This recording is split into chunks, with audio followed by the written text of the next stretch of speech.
Et maintenant, chers amis, voici Mark Zuckerberg.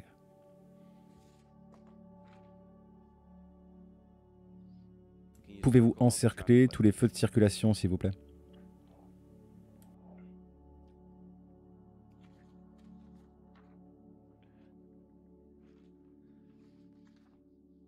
Vous avez réussi. C'est une performance très impressionnante. Bien. À présent, nous pouvons lancer la procédure d'entretien.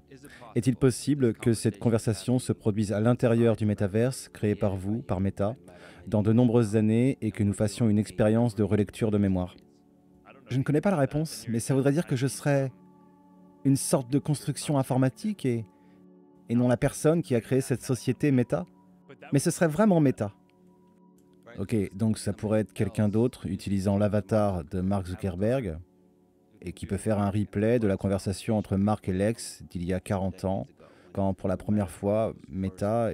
Je veux dire, il ne faudra pas 40 ans avant que nous ayons des avatars photoréalistes comme ça. Donc je pense que nous en sommes bien plus proches.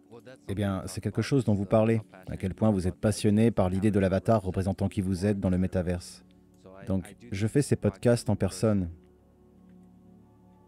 Et vous savez, j'en suis un adepte parce qu'il y a de la magie dans la conversation en personne. Combien de temps pensez-vous qu'il faudra avant que vous puissiez avoir le même genre de magie dans le métaverse, le même genre d'intimité et de chimie? Quoi qu'il y ait quand nous parlons en face à face, à quel point est-ce difficile? Combien de temps avant de l'avoir dans le métaverse? Eh bien, je pense que c'est comme la question clé, non? Parce que la chose qui est différente dans la réalité virtuelle, et espérons-le augmentée, par rapport à toutes les formes de plateformes numériques auparavant, c'est ce sentiment de présence. N'est-ce pas? Le sentiment que vous êtes là, dans une expérience, et que vous êtes là avec d'autres personnes ou dans un autre endroit. Et c'est juste très différent de tous les autres écrans que nous avons aujourd'hui. N'est-ce pas? Les téléphones, les téléviseurs, tous ces trucs. Vous savez, ils essaient dans certains cas, d'offrir des expériences qui semblent de haute fidélité, mais à aucun moment vous n'avez vraiment l'impression d'être dedans. N'est-ce pas? À un certain niveau, votre contenu essaie en quelque sorte de vous convaincre que ce qu'il se passe est réel. Mais tous ces genres de signaux subtils vous disent non, vous regardez un écran. Donc, la question de savoir comment vous développez ces systèmes est du genre, quelles sont toutes les choses qui font le monde physique? Tous les différents signaux. Donc, je pense que sur la présence visuelle et la spatialisation audio, nous faisons des progrès raisonnables.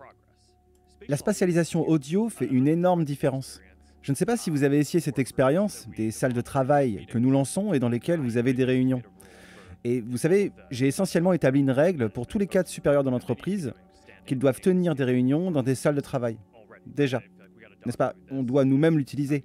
C'est comme ça que les gens travailleront dans le futur. Nous devons donc l'adopter maintenant.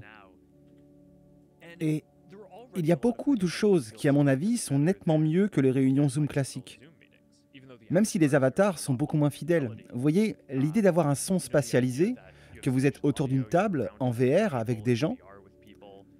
Si quelqu'un parle de là-bas, on dirait qu'il parle de là-bas. Vous pouvez voir, vous savez, les gestes du bras et les choses semblent plus naturelles.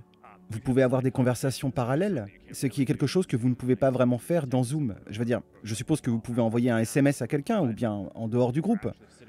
Et puis si vous êtes réellement autour d'une table avec des personnes, eh bien vous pouvez vous pencher et chuchoter vers la personne, à côté de vous et avoir une conversation.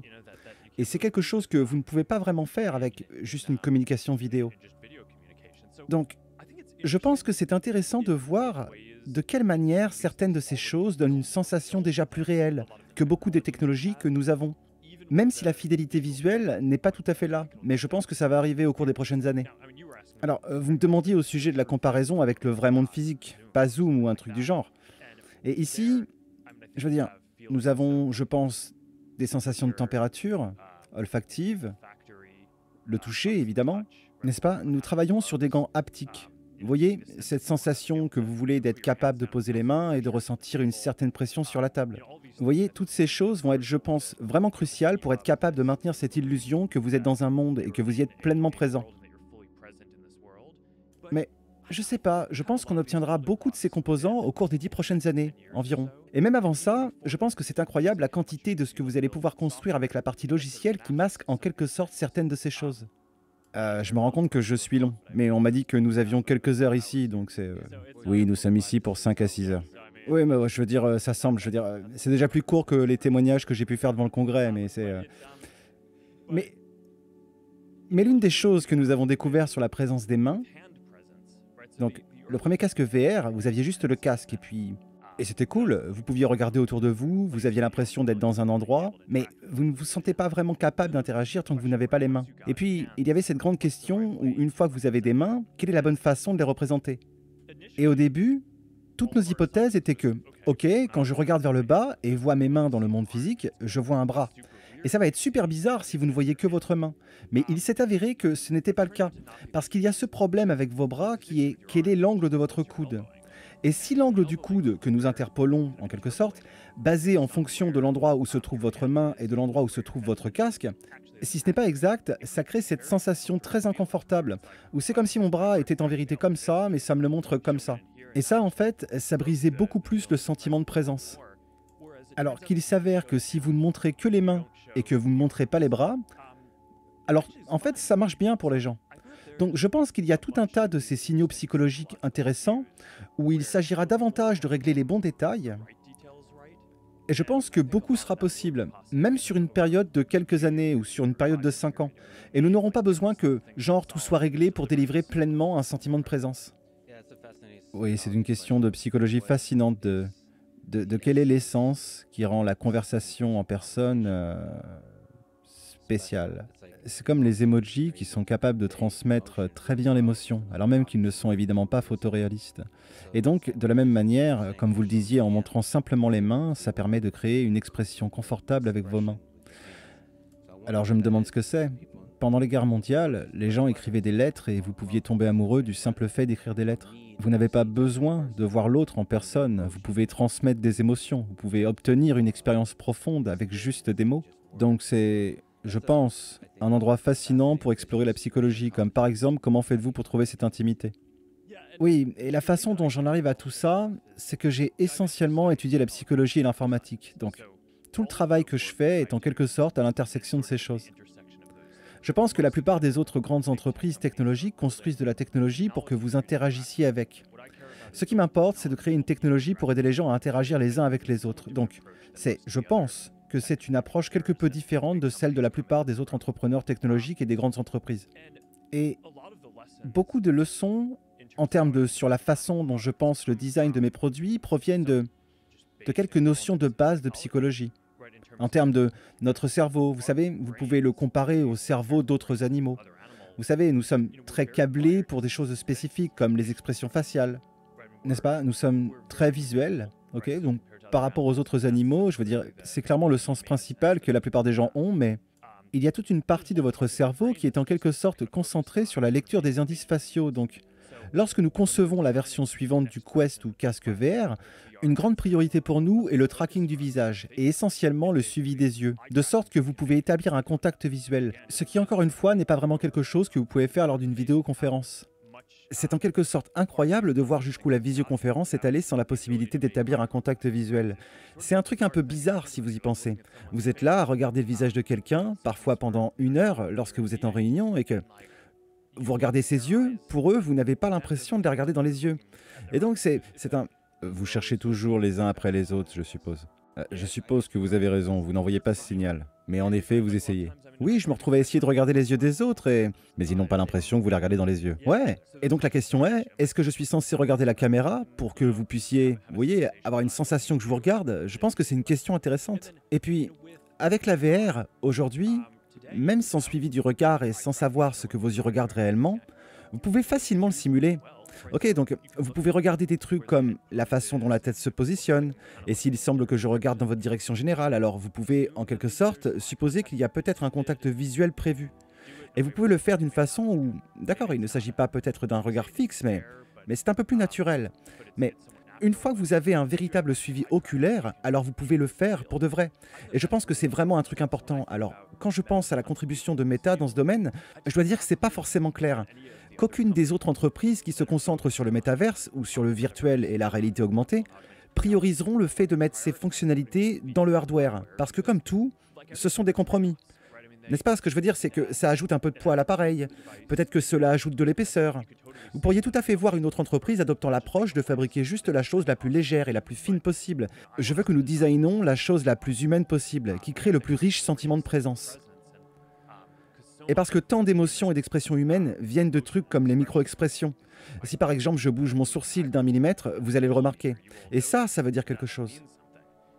Donc, le fait que nous perdions ces signaux et beaucoup de ces communications, je pense que c'est une perte.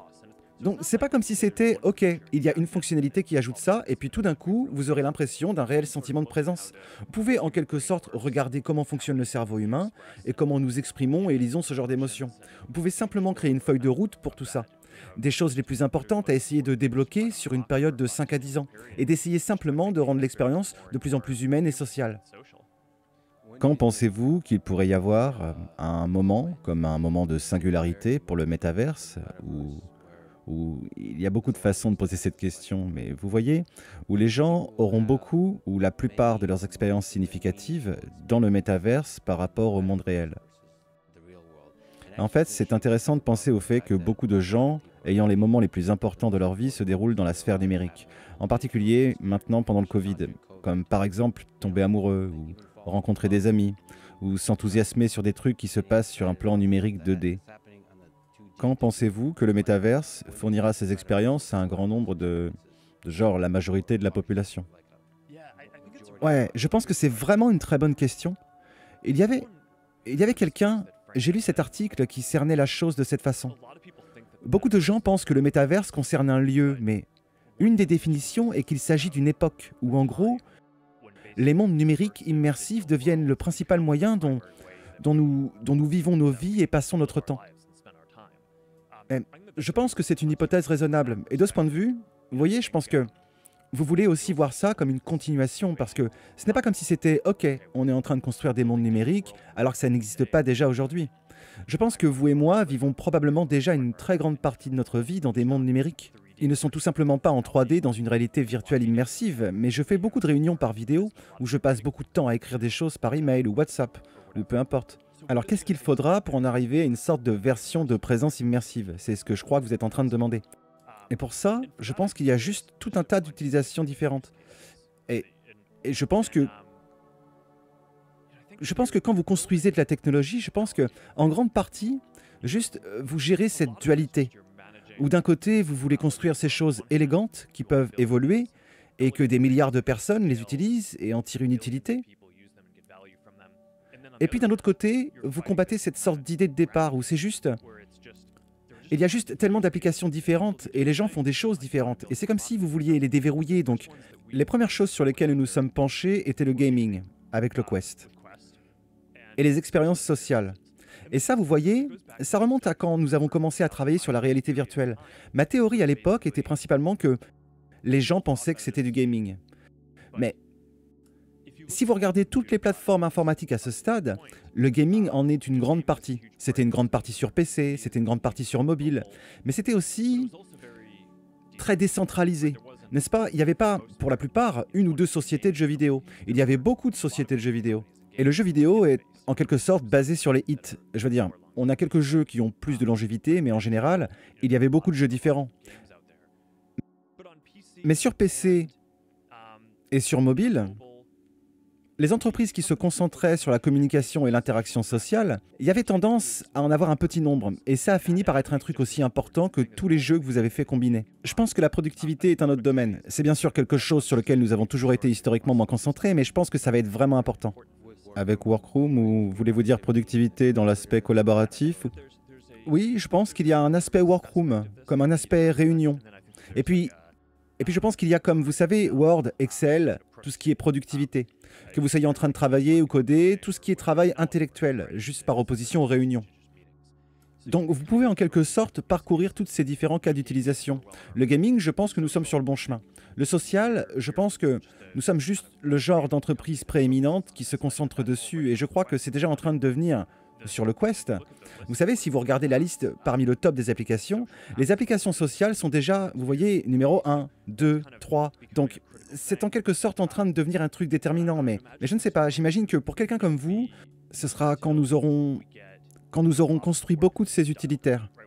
n'est-ce pas, quand ce sera beaucoup plus adopté, et clairement meilleur que Zoom pour la visioconférence. Quand, quand vous voyez si vous faites du code et que vous écrivez ou quoi que ce soit en VR. Ce n'est pas si loin d'imaginer ça parce que très bientôt, vous pourrez avoir un écran qui sera plus grand que, vous voyez, ce sera votre configuration idéale, que vous pouvez emporter avec vous. Vous pouvez le mettre où que vous soyez et avoir votre genre de poste de travail idéal. Donc, je pense qu'il reste quelques trucs à régler là-dessus, mais je pense pas qu'il s'agisse de plus de 5 ans. Et puis vous aurez tout un tas d'autres choses qui ne sont même pas possibles, ou auxquelles vous ne pensez même pas quand vous utilisez un smartphone ou un PC, comme le fitness. Je veux dire, je sais que vous êtes, on en parlait avant, que vous aimez la course à pied, et comme je suis aussi très intéressé par beaucoup de choses qui tournent autour du fitness, de choses différentes et à différents endroits, je me suis intéressé aux hydroptères récemment. Et Super. Et j'ai vu la vidéo. ouais, et le surf, et je faisais de l'escrime en compétition, j'aime courir, donc... Et vous avez dit que vous envisagiez d'essayer différents arts martiaux. Et j'ai essayé de vous avoir et de vous convaincre de faire du jiu-jitsu brésilien. Vous avez en fait mentionné que c'était celui qui vous intéressait et que je... Est-ce que c'était une blague? Oui, je ne sais pas. Nous sommes dans le métaverse à présent. Ouais, je veux dire, j'ai pris ça au sérieux, quoi. Je pensais que c'était une vraie suggestion. Ce serait une occasion incroyable si nous allions ensemble sur le tatami, genre faire des roulades. Je vais vous montrer quelques mouvements. Eh bien, donnez-moi 1 an pour m'entraîner et ensuite on peut faire ça. C'est comme Rocky. Vous avez vu Rocky 4 quand le Russe affronte l'Américain? Je suis le Russe dans cette histoire et puis vous êtes le Rocky, l'outsider qui gagne à la fin. Cette idée de moi en Rocky, en train de se battre, c'est... S'il meurt, il meurt. Je veux dire... Oui, enfin bref. Mais ce que je veux dire, c'est que beaucoup d'aspects du fitness... Je ne sais pas si vous avez essayé Supernatural sur Quest ou... Alors tout d'abord, est-ce que je peux juste commenter sur le fait qu'à chaque fois que j'ai pu jouer avec le Quest 2, j'ai le vertige à chaque fois que j'entre dans la réalité virtuelle. Vous avez donc parlé de productivité sur ce genre de support et c'est certainement quelque chose pour lequel je suis enthousiaste et vraiment j'adore les possibilités d'entrer dans ce monde. Alors, peut-être que c'est l'introverti en moi, mais c'est comme si c'était le moyen le plus pratique de voyager dans ces mondes, dans des mondes qui sont similaires au monde réel ou totalement différents. C'est comme Alice au pays des merveilles, juste essayer des trucs de dingue. Les possibilités sont infinies et je suis juste, personnellement, j'adore, je suis enthousiaste d'entrer dans ces mondes virtuels. Donc je suis un grand fan. En termes de productivité, en tant que développeur, je passe la majeure partie de mes journées à programmer. C'est donc aussi vraiment intéressant. Mais après, il faut développer les bonnes idées. Vous devez développer comme... Il doit y avoir un seuil où une grande quantité de la communauté des développeurs s'y déplace. Mais les aspects collaboratifs qui sont possibles en termes de réunion, en termes de quand 2 codeurs travaillent ensemble, je veux dire que les possibilités ici sont super enthousiasmantes. Eh bien, je pense qu'en construisant ça, nous avons en quelque sorte besoin d'équilibrer. Il va y avoir de nouvelles choses que vous ne pouviez pas faire avant, et celles-ci vont être des expériences incroyables, comme se téléporter à n'importe quel endroit, qu'il s'agisse d'un lieu réel ou quelque chose que les gens ont créé. Et je veux dire, une partie de l'expérience concerne la façon dont nous pouvons construire des choses nouvelles de façon où... Vous savez, je veux dire, vous savez quand je code des trucs, eh bien vous codez, puis vous le construisez, et vous le voyez ensuite. Mais de plus en plus, il sera possible... Vous voyez, vous êtes dans un monde et vous construisez le monde alors que vous êtes dedans, et en quelque sorte, vous le manipulez. Une des choses que nous avons montré à Inside the Lab, au sujet des progrès récents sur l'intelligence artificielle, c'est que ce programme de bot de construction, où vous êtes maintenant... Vous voyez, vous pouvez simplement parler et dire « Ok, je suis dans ce monde, alors mets des arbres là-bas et ça va le faire. Ok, ou mets quelques bouteilles d'eau sur notre couverture de pique-nique et ça le fera. » Et vous êtes dans le monde. Et c'est... Je pense qu'il y aura de nouveaux paradigmes pour coder, donc oui. Il va y avoir des choses que je pense sont assez incroyables, surtout les premières fois que vous les faites, où vous vous dites « Waouh !» comme si je n'avais jamais eu une telle expérience. Mais la plupart de votre vie, j'imagine, ne se compose pas que de choses qui sont incroyables pour la première fois. Beaucoup de ça en termes de...